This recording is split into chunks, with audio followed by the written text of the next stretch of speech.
Lobster and artichokes are two of my favorite foods. And together like this with the chives and butter sauce, they make a very, very elegant first course. Here is how I did it. Now start by removing the stem and cut away the outside leaves.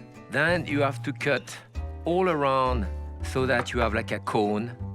Then now cut off the top, and then using a small sharp knife, shape the artichokes by cutting around the base and taking off the excess leaf. You have to change the angle to make it smaller, and you continue turning the artichoke that is in your hand as well as cutting around to remove all of the green and all of the tough leaf. Now you can peel the artichoke stem because they can be cooked as well and eaten. Now that we have artichoke's bottom, rub all of the cut surface of the artichoke with lemon juice to prevent them from discoloring, and put them in a pan with a bit of hot water, a splash of lemon juice, about a tablespoon of olive oil, and a pinch of salt. Cover and cook until they are tender. Next, remove the artichokes from the pot. When they are cool enough to handle, scoop out the choke with your finger or spoon. Now you want to place the artichoke's bottom back into the hot liquid. When the lobster is cool enough to handle, break up the tail and the two big claws. Now pull up the carcass from the claw, from the center body. Save any roe or tamale which comes out. Make sure to remove the stomachs because it has gravel in it. Now crack the tail, pull off the shell and remove the meat. Now crack the claw to release the claw meat. Cut the tail in half lengthwise and remove any remaining intestine, if there is any. Now bring a cup of the lobster liquid to a boil. Add all the juice of the lobster from it. Strain it. Then pour the strained sauce back into the pan. Add some butter, freshly ground black pepper, and cut it some fresh chives on top and bring the whole thing to a strong boil so it emulsifies. Now to serve, put some of the sauce onto a plate, place the warm artichoke heart in the center, and arrange half a lobster tail right inside, and decorate with both claws on the side, garnish with a little bit of parsley, and this is a stunning first course. And this is it. This is so much easier to eat than serving the whole lobster in the shell. We're going to make more fish, more shellfish today, from easy to elegant. This is essential Pépin.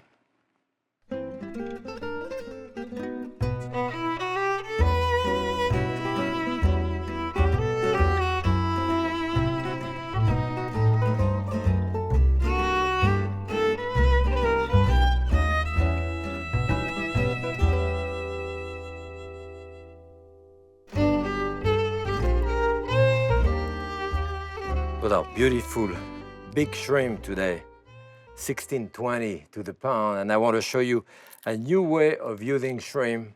Shrimp is probably the most popular seafood in the United States, and today we're doing a shrimp pane on watercress, the classic Escoffier Quenelles, and the Monkfish Roulade. And we are going to do a mousse with the shrimp here. Those are peeled, and what I'm doing, I'm keeping just the tail of it here. Again, so I have all the tail of those shrimp and a couple of extra ones here. And with this, I'm going to do a mousse. And I'm going to cover those shrimp with that mousse. And in this, now I'm going to put those shrimp, 1 clove of garlic, 1 egg, and a little bit of parsley, salt, pepper, and that's about all there is to it. It's a different type of mousse, more in the Oriental style. In France, we put more cream in it. Here we are. I want it creamy, but nice and smooth. And the salt at some point coagulate, the fish or shellfish and tighten it. Okay, nice and tight. I'm going to put this, arrange it on a plastic wrap, it's easier. So we have, let's say, 4 shrimp per person or 5 shrimp per person here. Let's say 5. So remember, those shrimp are whole, except that I have taken the tail out of it. So out of this, I want to take a bit of shrimp and make shrimp puree on top of it. Then the breadcrumb should be here to stick to. This is fresh breadcrumb, you know. Then you change hand. It's not that. It's a bit delicate, but not that delicate, because the breadcrumb will stick to it and make, you know, a nice patty like this. Again, more breadcrumb on top of it. You can see here, it's all pretty good. So here it is, first one. Dash of olive oil here. I want a little piece of butter. This is hot enough now. You put it on this, it helps also when you grab it. You can grab things like that too. And now that it cooked, of course, it hardened. Okay. This will cook a couple of minutes on each side. You want the shrimp, of course, the heat to go through the mousse and cook the shrimp. You don't want them overcooked, of course, but they should be cooked just nice and pink inside. I can see that it's ready to be turned. And now, as you can see, it's nice and quite brown. And it's getting pretty, you know, now pretty hard with the mousse, so you don't have to be that careful with it. Now, this will cook a couple of minutes again on this side, or actually you could finish it in a warm oven. I have a vinaigre de sherry here, vinagre de Jerez, which is sherry vinegar, the real one from Spain, just a little bit, and a walnut oil. Walnut oil has a very, very definite taste, you know, of roasted walnut. Okay, here we are. A nice place here. Watercress is absolutely beautiful. Okay, and let's see those now.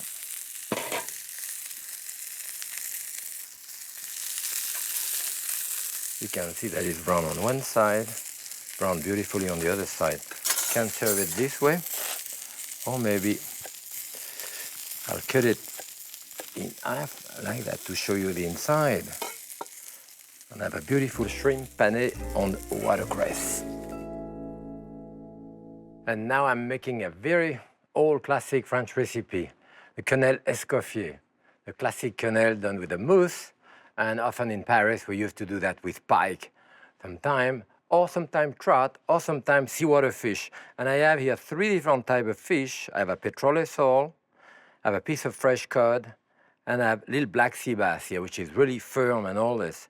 And the bone of those, I start with this. I have a bone here to do a stock, what we call a fumée, with the fish in order to make the sauce with it. The bone, any type of bone, shellfish as well, and all that. Saute it.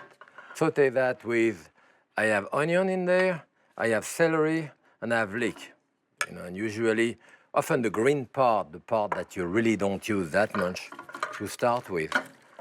You want to saute that in there for a minute or so. Then a branch of fresh thyme, a couple of bay leaf, white wine in there, 2 tablespoons, maybe a bit more, close to a cup of wine, and water. A fish fumée like that, you bring it to a good boil, boil it 20 minutes, 20, 30 minutes, and you strain it. And then I reduce it to what I have here, which is about a cup and a half.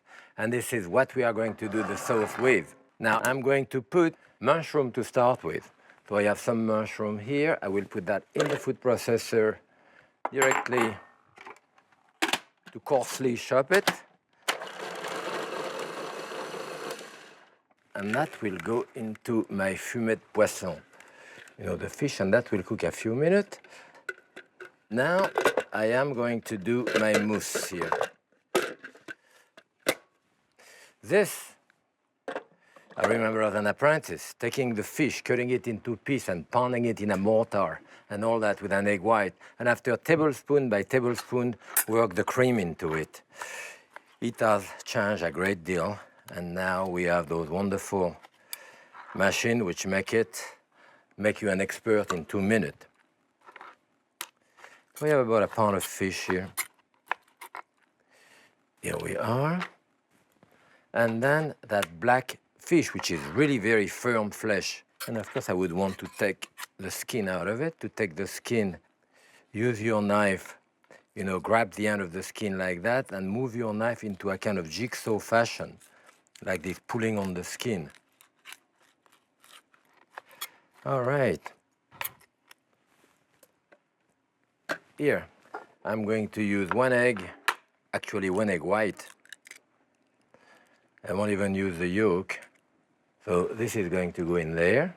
And I think I'm going to put a little bit of tarragon here. Okay. This will go on. I have about a cup of cream in there.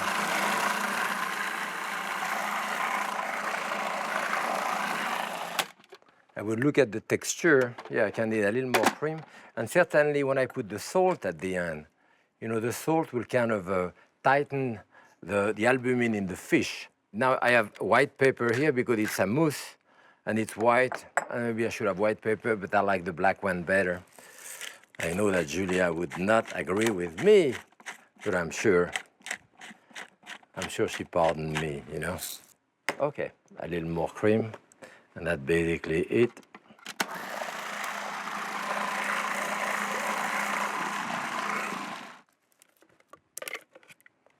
And the rest of my mousse right here. Okay. So then those quenelles are then poché, you know, poached. And we poach them in hot boiling water, really. I kind of wet my spoon to get a nice shape of a quenelle that we call, you know, which is that type of shape that will fall in there.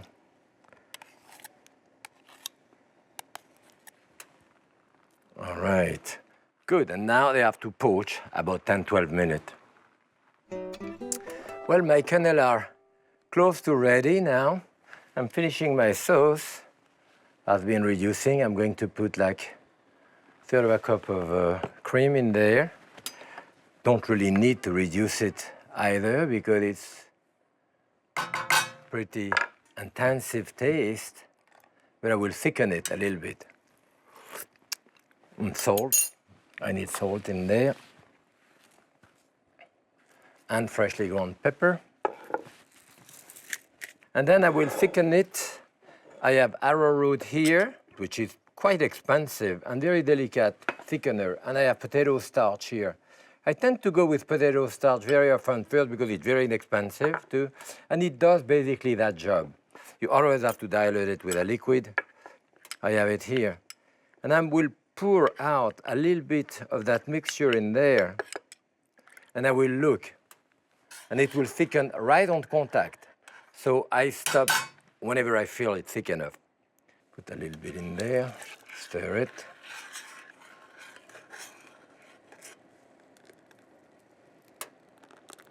You can see that the sauce, like this, is quite creamy now. Quite good too. All right, so now we can finish it up. I'm going to put the sauce on top of it.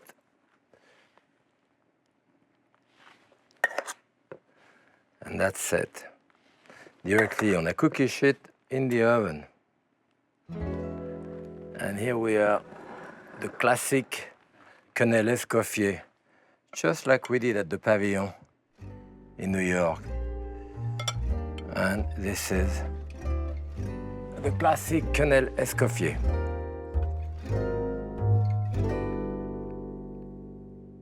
And now I'm going to do a Monkfish Roulade.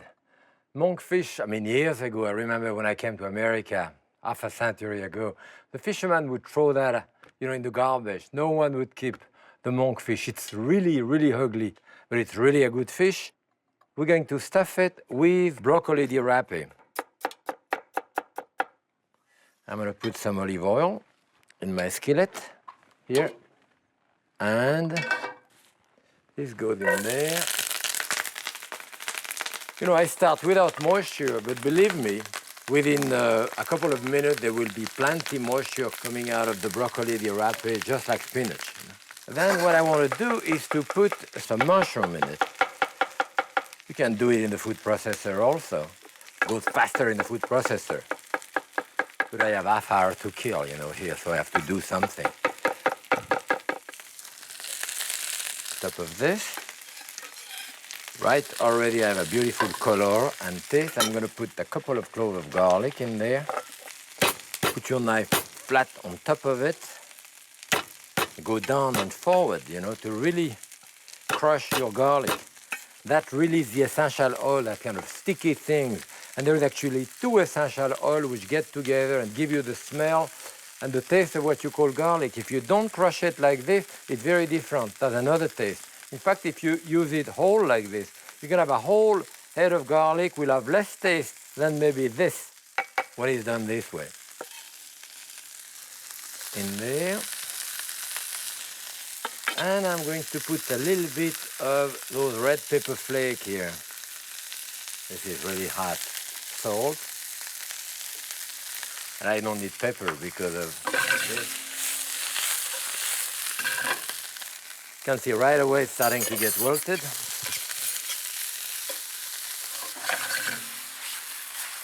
Okay. That's it. This is going to take 5-6 minutes to cook. And then after you have to let it cool, of course, before you want to use it, because we're going to use it in the middle of that large piece of fish, which is the monkfish here. For that type fish here, I would say the head would come about up to here. It would be about that big. So it's pretty scary when you see it in the water. But the flesh is very firm, white, and absolutely delicious. So what we want to do here, remove a little bit of that extra flesh on the outside. So we want to really butterfly this to get it as large as we can get it. This way. To do a big rectangle here. On this side. That part here, which is here, you can even remove it and open it, and again use it wherever I'm going to have to use it. Now what you want to do, this is the inside of the fish white, is the outside of the flesh, which is a bit darker, as you can see in color. And certainly I want to put my stuffing here and turn it so that what you see on the outside is that part. So you can see that this basically is ready. But of course, this is still hot, it has to cool up, so I have some cold one here, about the same amount. So, we put a dash of salt on top of this, dash of pepper, and I will stuff it. So here it is. I think I need practically probably all of it. Let me see. Maybe a little piece here. And we can roll this. This one here. And when you do that type of thing, there is always that great tension. Okay, here I have that piece too. Anyway. Okay. Look how beautiful it looks on this side. All right. I'm going to attach it with twine. When you use twine in the kitchen, you use that type of twine, which is cotton. Don't use like nylon. Put it in something hot, the whole thing melt. This is butcher twine or cotton twine. So you go very taut, like this here, to attach it at the end. And then after that, after you attach it on this, you use a half inch. The half inch for the brownies, or the people who have a boat. If that type of thing, again, same loop, this way, that should be fine.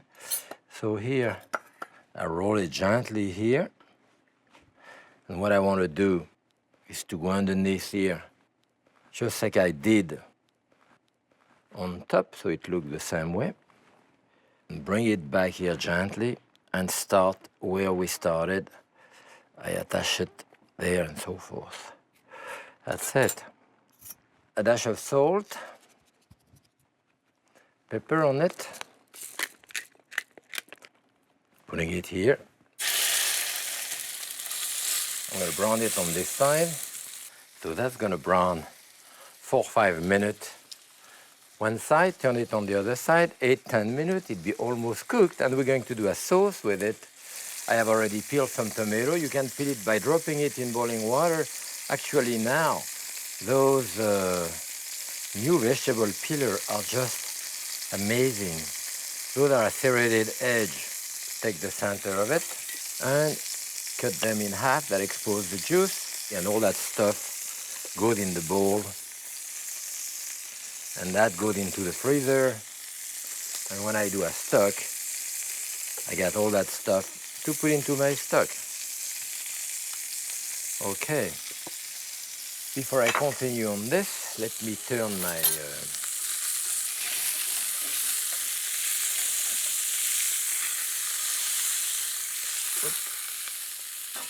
beautiful, just starting browning. I'll brown it a little more, and then I will cover it. In that case here, I'm going to use, you can put it in the oven actually, be fine. But you know, you can cover it with this, and then cook it gently for 10 minutes, 10, 12 minutes, before you finish the sauce with it. Now you want to do a salpicon, that is, you know, little dice of fresh tomato flesh like this, to do a natural sauce with it. Then I want to put tarragon. Okay, so let's see. This has been cooking, you know, like gently for 12-15 minutes. Yep, that's cooked. Remember, it's only a thin layer of fish all around, so it doesn't really have to cook that long. What we're going to do, is to transfer it here. Increase the heat a little bit. I'm going to deglaze that with a bit of white wine. And this will cook down a little bit with my tomato for a minute or so. I need salt. Now I have to remove the string. Don't forget to remove the string here. That's it. See, I have really a nice roulade here. You can see that that flesh is really, really white. I can actually emulsify some olive oil in there. Tarragon. And that's it. And I probably would serve it, you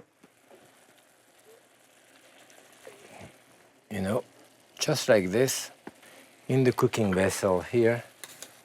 Maybe a little bit of a sauce or juice on top of it.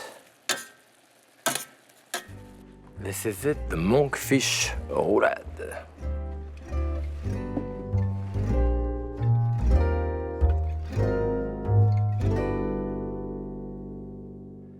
You know, when you make a dinner party, you should plan ahead, shop early, because you can always seduce someone with a good recipe. Happy cooking!